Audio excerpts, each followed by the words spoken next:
कि हम weekly test 2 explain करेंगे और प्रैक्टिस शीट नंबर 3 एक्सप्लेन करेंगे।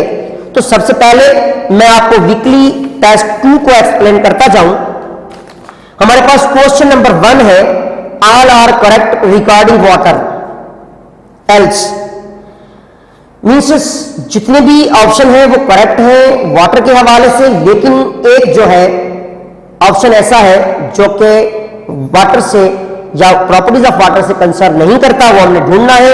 Option A, life activities occurring in a cell due to presence of water, तो it is true. Water molecules act as amphoteric, ये भी character में पढ़ चुके हैं। Option C, water molecule behave as solute. Option D, water molecules showing or show high heat capacity, fact है। तो अब हमारे पास वाटर सॉल्वेंट होता है, सॉल्यूट नहीं होता, इसलिए ऑप्शन सी आपका आंसर है।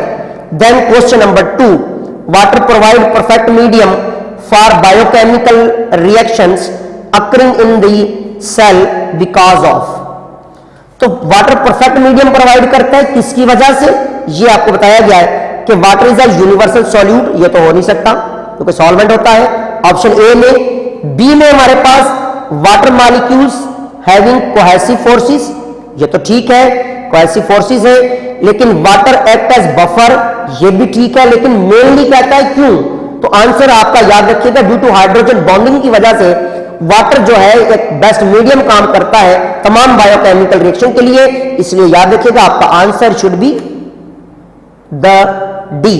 क्वेश्चन नंबर 2 का आंसर डी है। Question number 3, water molecules act as buffer due to all of these properties except, यहां बात भी एल्स या एक्सेप्ट की आ रही है कि वाटर बफर है लेकिन एक के अलावा। पहला है resistant to change in pH, then 2 है maintenance the level of neutrality, 3 है prevent any interference in metabolism of the cell, और 4 है some time may rise pH. तो ऑप्शन ए में 1 only, option B 2 only, option C हमारे पास 3 only और option D 4 only. तो एक्सेप्ट या एल्स की बात हो रही है, तो वाटर पीएच को चेंज नहीं करता, वाटर पीएच के चेंज को रोकता है। सो एक्सेप्ट की बात जब करेंगे तो आंसर आपका डी जो है it will be correct.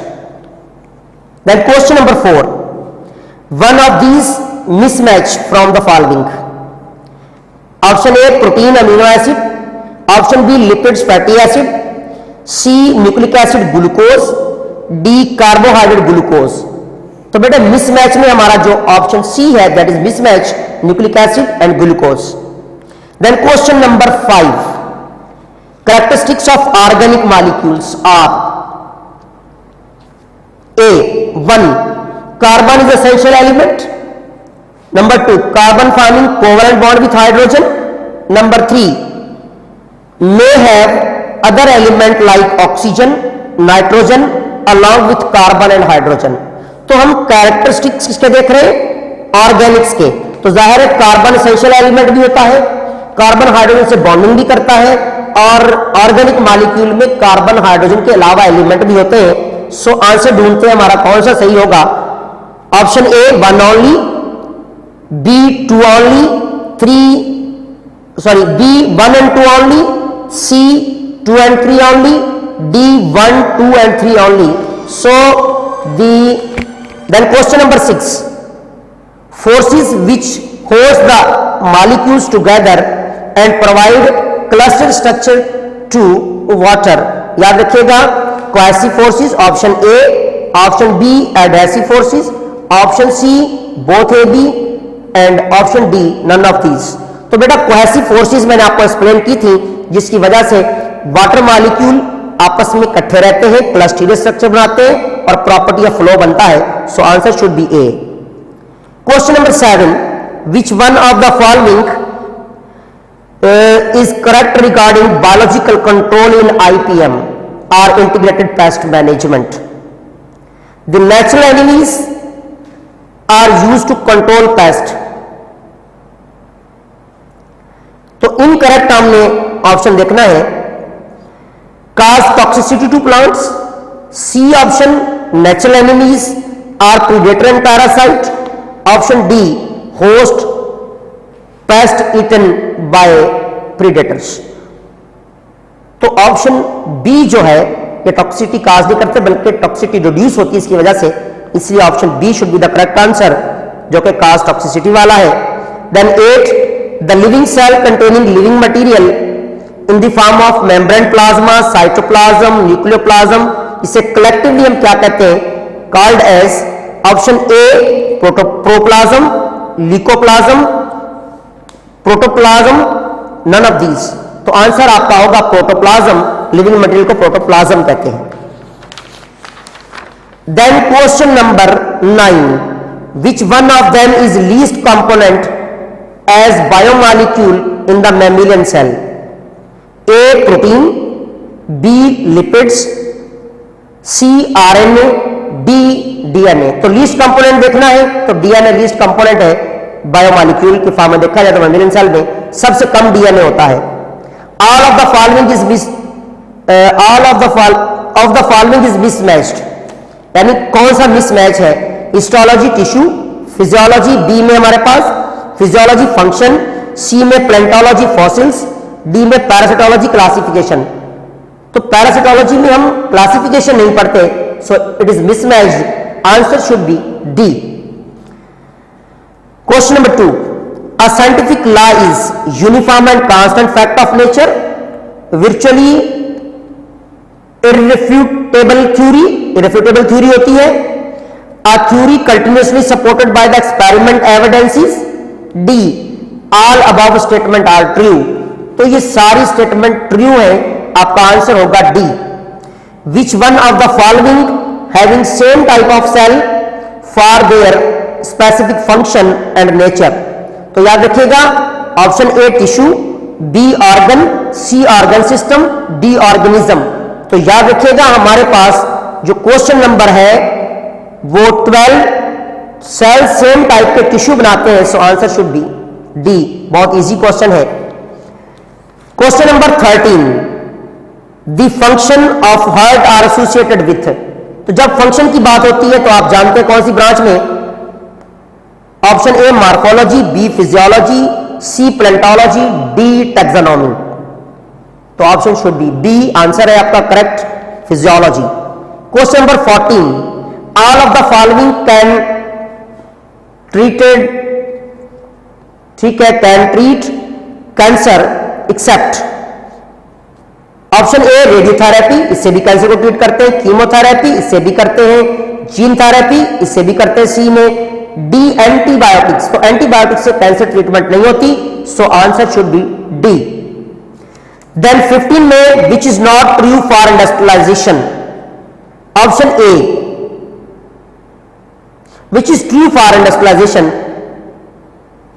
Then हमारे पास ऑप्शन ए है has helped mankind to rise living standard या standard of living, B has destroyed our environment, C both A B, D all of these, so answer should be both A B।